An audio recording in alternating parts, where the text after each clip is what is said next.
Good morning, good afternoon, good evening from wherever you're listening to us from in this world. Welcome to another episode of Footprints. Footprints is a podcast that tells the stories and leadership journeys of our elders and also gleans their wisdom about how they are managing and thriving in this season of their lives and what advice they have for us. Our guest today is Dr. James R. Tumusiime. Dr. Tumusiime, you're very welcome to Footprints Podcast. And I'd like you to tell our guests a bit about yourself. Where does your story begin? Thank you very much. It's a long story, and I've been meandering through life, sometimes without a clear direction. So I started off only in secondary school. I was very good at science, good at fine art, good at English. I did very well at O level. Then went to A level and did sciences. Then went to university and did a Bachelor of Science in agriculture. That time, agriculture was very fashionable in our time. Because when you graduated, they would give you a car and send you to a district, and you help farmers to grow modern crops and modern animals. But after about 5 years, Uganda caught fire in terms of politics. There was a lot of fighting and politics. It was a chaos time. What? 1980. I finished Makerere in 1976 and worked as a planning officer for the Ministry of Animal Industry and Fisheries. And so we're advising farmers and planning for the government. So in 1979, Amin's government was overthrown. So when the new leaders came, there were so many conflicts, a lot of acrimony, and some of us took sides. So as soon as the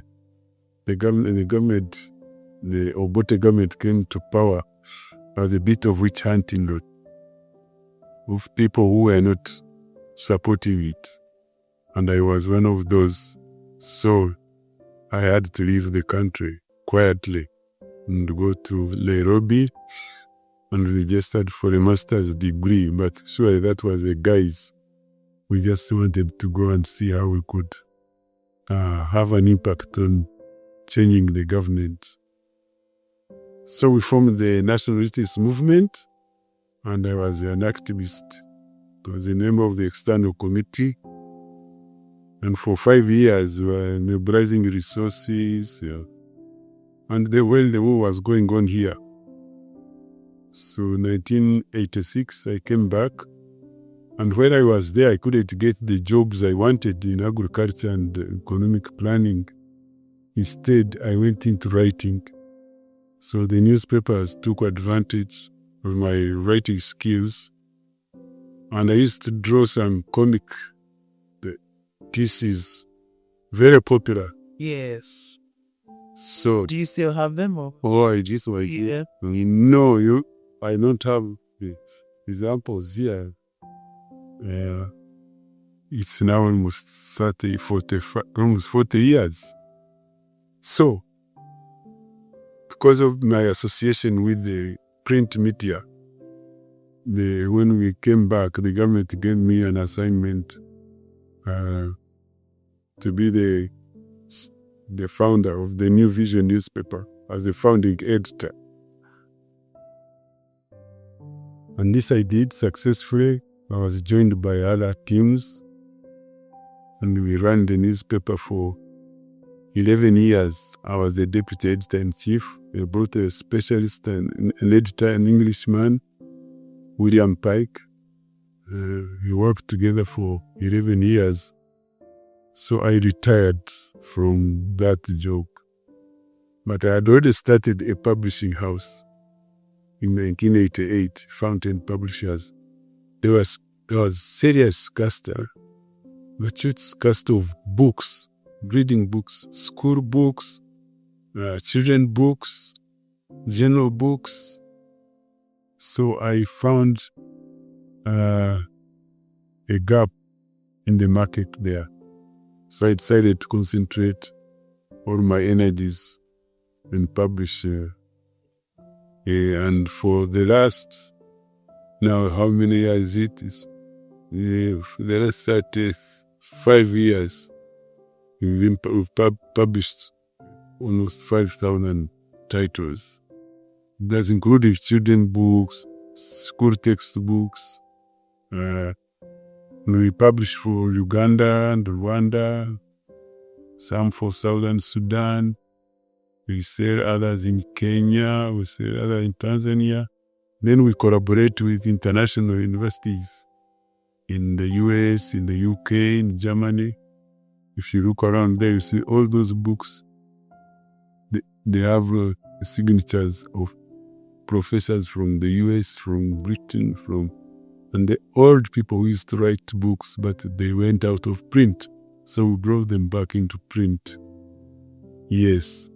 So that's what I've been doing all these years. So one would think that or maybe it's a myth. We're often told that scientists and writing don't mix. So how did you find that? That is really a myth. It's a myth. Because the person who lured me into writing, Mr. Hilary Ngweno, was the editor of the Nation newspaper in Kenya. It's one of the biggest newspapers.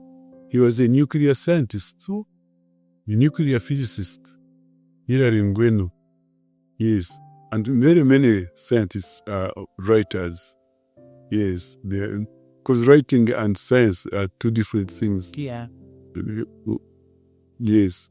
And so you said that you found that gap in books. So how did you make the leap from you moved from the newspapers?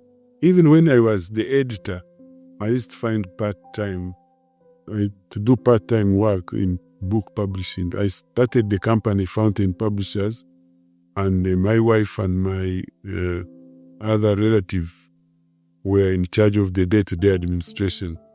So what I did was to do co-publishing. That is, content is developed by authors. Authors write. So I hire editors, and then when we have done the book, we have edited the book satisfactorily, we take it to a printer. So our job would be to source content,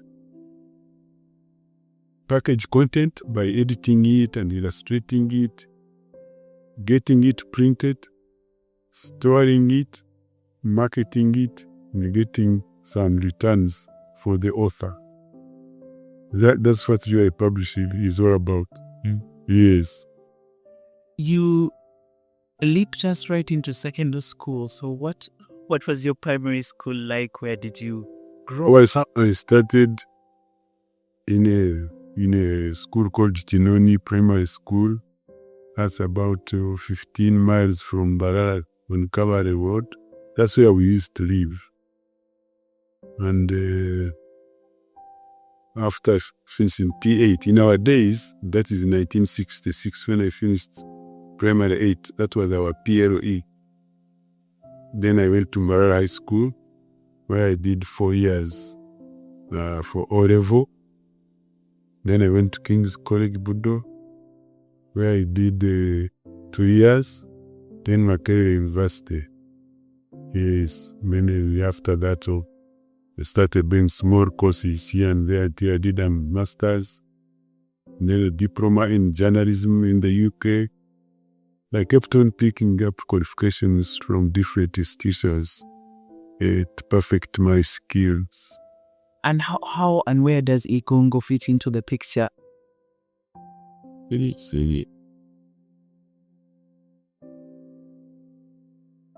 Igongo now, the way I have a book, I have written a book. It's a kind of my biography. What makes Africans laugh? And the subtitle is Reflections of an Entrepreneur in Humor, Media and Culture. So, this book will tell you the whole story Interesting. It will tell you the reason why I emphasized laughter. Because when I was vending my comic strips in Kenya, they resisted the strips, thinking that only whites should draw cartoons. They didn't believe Africans can draw cartoons that make people laugh.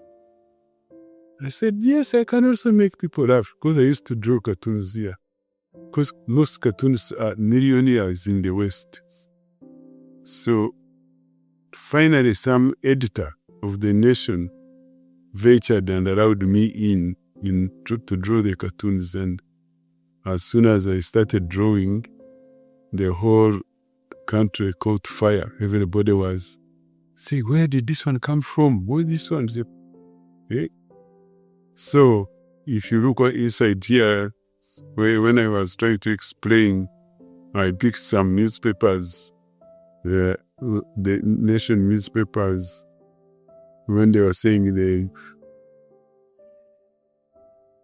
if you look at this page, there were so many letters praising the cartoons.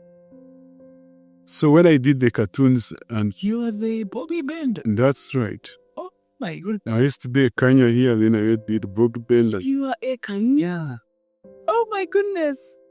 I sometimes used to read the newspaper just for Ekanya because No, you are one of my fans without knowing. do you still draw? No. Oh, plus I was going to ask you to draw me one last one. Yes. Oh my goodness. I miss Ekanya. Yes.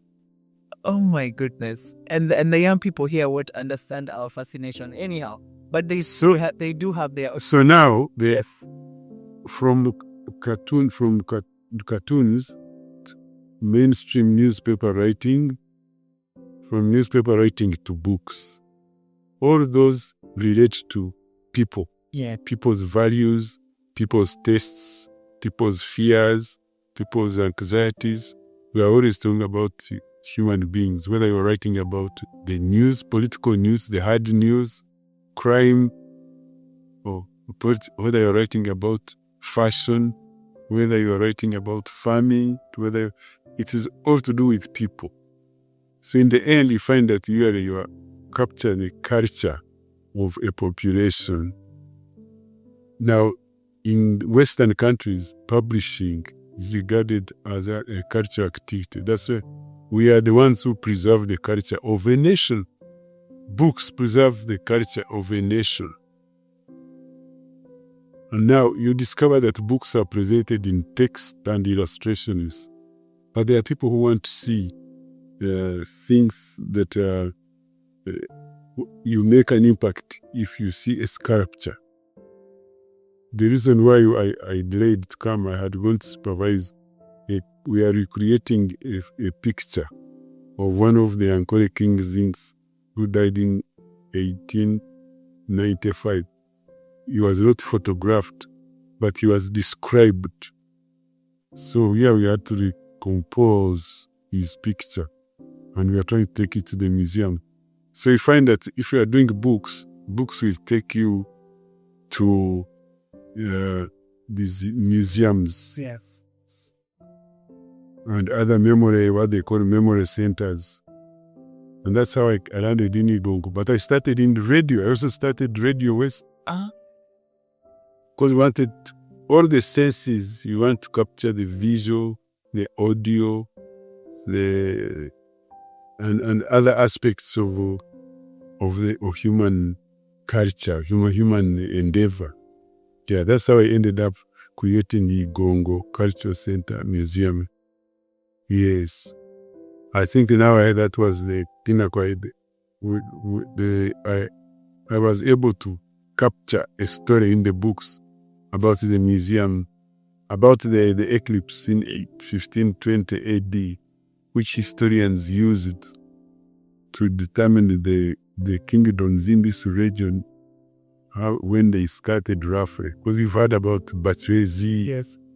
So who were the Bachwezi, we don't know what they were, but the actual Bachwezi, the real people, now the local population, started to rule themselves after Bachwezi around 1500. AD or 1480 something. Many from the people invaded from Bunyoro, and they found the Bachwezi, whom we don't know where they were, Kushites, and they intermingled and they created kingdoms. So there's a lot of history which you thought should be captured and recorded for future generations. Look at how people used to work, how people used to love, how people used to regard beauty, how people used to regard the bravery, how people used to eat. So all those, we wanted to capture them and put them in one memory center at Igongo. Yes. Will there be others? Is that Museum? That's very beautiful. Well, he set a precedent. Even when I started the publishing house, there were no publishing house in Uganda.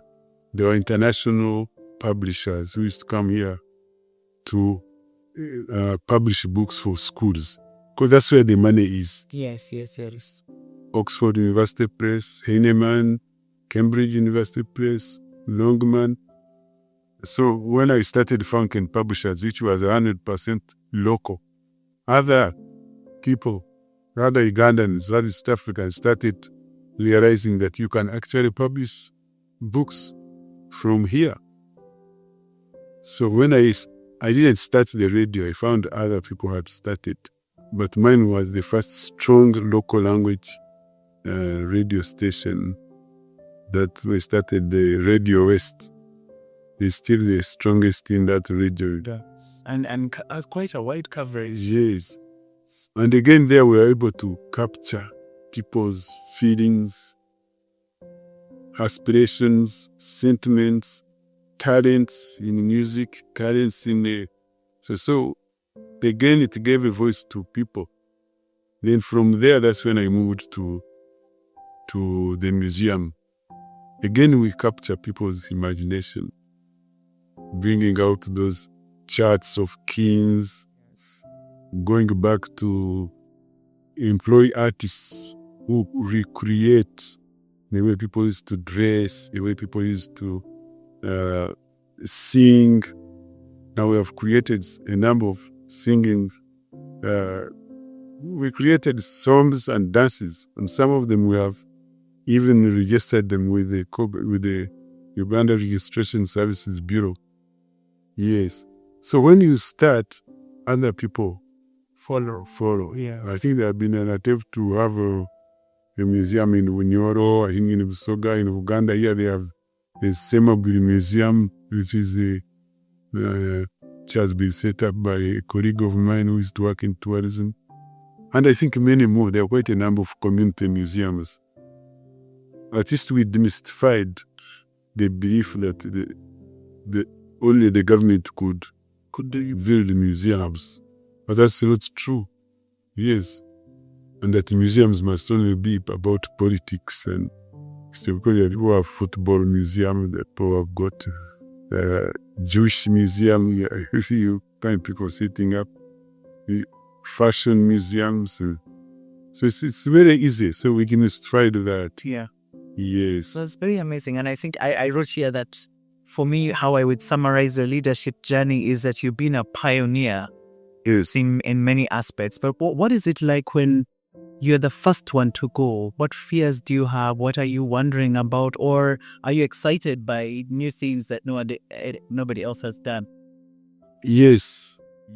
Sometimes when you venture, you get that the challenge drives you. You are focusing on, you look at the possible success and how much it would yield, and the disastrous failure, the consequences. And sometimes I am guided by some quotations I've read. They say the problem in when you walk alone, when you want to walk fast, walk alone. But if you want to walk far, to go far, walk many. Now, if you want to go far, you will still need many people. But many people can't allow you to go fast. So you need first venture, you dash, and you experience those problems. But when you succeed, because of the benefits of pioneering, the rewards and meaning. And the rewards that come in, because I gained a lot from publishing the newspaper. I did very well in the book industry. I did very well with the radio. The radio I sold it to government at a premium fee. Yes. So there are benefits of being a pioneer, but there are also dangers. So you need to think a lot to make sure that what you start doesn't fail. Wow. Yes. And when you look back at your, when did you first embrace leadership, or the fact that you're a leader? When did you first, tell yourself, I am a leader? So in community, if you want to establish any enterprise, I call this enterprise. Yes. Any enterprise requires what they call the 7 M's. The 7 M's require about mission, clarity of mission. What am I going to achieve? If this mission succeeds, or if this enterprise succeeds, you look at the mission. After looking at mission, then you look at what we call the method. How am I going to do it? We look at the method of doing it. If it's for a radio, you have to buy this, buy this.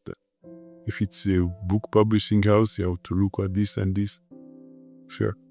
Then after looking at that, then you have to look at the materials to use. What am I going to use for this mission? And the next important thing is the manpower. The manpower, you need people to work with you. You can't do it alone. You look around. Then, of course, the tools or the machines. Machines are different from materials. Materials could be like things you are going to use to shape, but tools and machines are a little different. They're technical, very technical. Then the last one usually is money. Oh, yes. The last M, the others, you look at the mission or market, you look at the materials, you look at the method, you look at machines, you look at the manpower, you look at management. Then lastly, you mean the money. So once, whatever you consider, you must think of the 7 M's of what you're going to use in that enterprise or mission. In that case, the mission is at the beginning, what you are trying to do. So you look around for people to work with you. Sometimes you don't have the resources, so you may go for the bank and they borrow from friends, you may sell an asset, you get the money and put them there.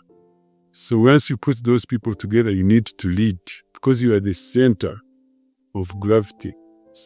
When you need the leadership skills, yes, build a team, understand the growth curve, where you fall, you storm, you perform. Yes. You deform, you reform. Those forms which they talk about, it's very easy to form, start something. Yes. But as soon as you start, people start questioning, how are you going this direction? This is probably you could have done better going in this direction. So that's called the storming stage. Then you now have to know. You call people and say, let's agree on the rules. Then once you have agreed on the rules, then you perform. Performance is the one that is supposed to yield the benefits for your mission or the mission to deliver on your mission. But also after some time, of course, the circumstances change and you deform. When you deform, you must reform to go back to the curve, the growth curve. So this is part of it. You internalize those principles in leadership, learning to work with teams. Yes.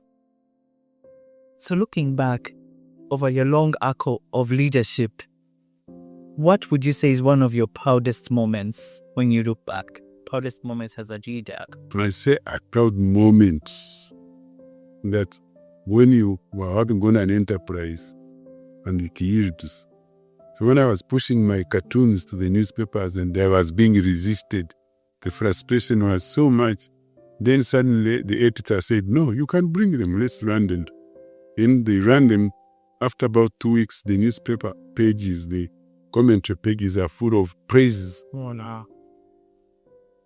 But And when was this? What year did you start this? the cartoons started immediately after university in 1976 for Ekanya. Yes. Bogi Benda in 1981 in Kenya when I ran there. Those are moments. For Ekanya, we were able even to print booklets. The booklets were very popular. And when you say I have worked for them, the disadvantage of going into so many things. Yes. You can't. Maybe if I dig deep with my library. But when you see it, your fruits everywhere, then you feel very proud. And then, of course, each stage would bring you. When we did a newspaper, there was no new vision. Do the newspaper, you struggle the whole night, and the newspaper goes on the streets. We find people reading and discussing issues. Yeah. Yes. And that's the thing that now we take it for granted. Oh, yes. But someone had To create what was not there. There were no books, there were no newspapers, there were no cartoons, there was no radio in the West, there was no museum.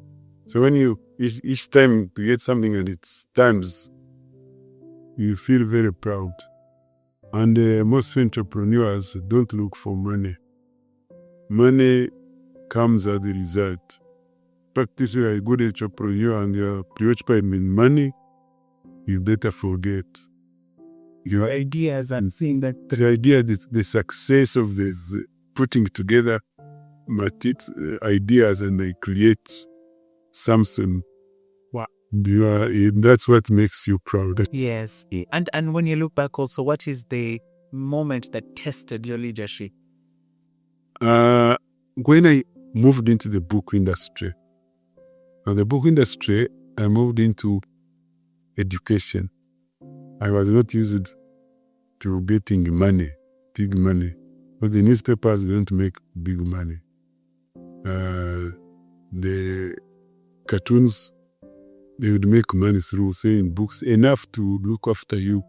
So when I went into books, into education, now you are supplying the entire country. And when you supply, you feel very, very proud because you make a lot of money. So you employ people, many people. Then suddenly, because you are supplying government cuts the budget. And you already have a huge budget of manpower, machines. You have already said this. Some books are still there. You have to build the warehouses. Now you find, and there's not much you can do to make the government buy more books. And people start resigning and leaving. Much as you may have hope that things will get better, at that time when you are being challenged, and then more competition comes. But once you have hope and you are clear about where you are going, you recover. I recovered. So it goes back to your first aim. Clarity of mission. Yes. Is always important. Yes. And now as we talk to those that are coming towards their fourth quarter, Yes. it comes inevitably. Yes. How would you advise people to prepare to do and to thrive? What would your words of wisdom be? No, I think I wouldn't talk like a professional investor to advise people on how they should invest.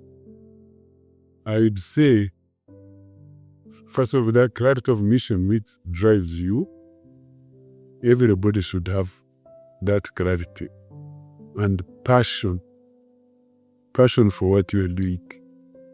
As you talked about in Mbarara, if you decided to give your life to serve the service of God, Yes.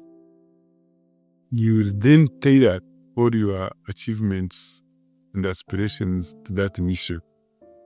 So that should be the starting and ending point that drives you through life.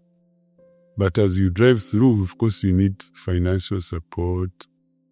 You need support your family. You need the love. You need to love the family. When things are so bad in the office, you have somewhere to go to for solace. First your wife or your husband, then your children. And then when the children grow, they abandon you, they go to do their own things. So now you look forward to looking at the grandchildren.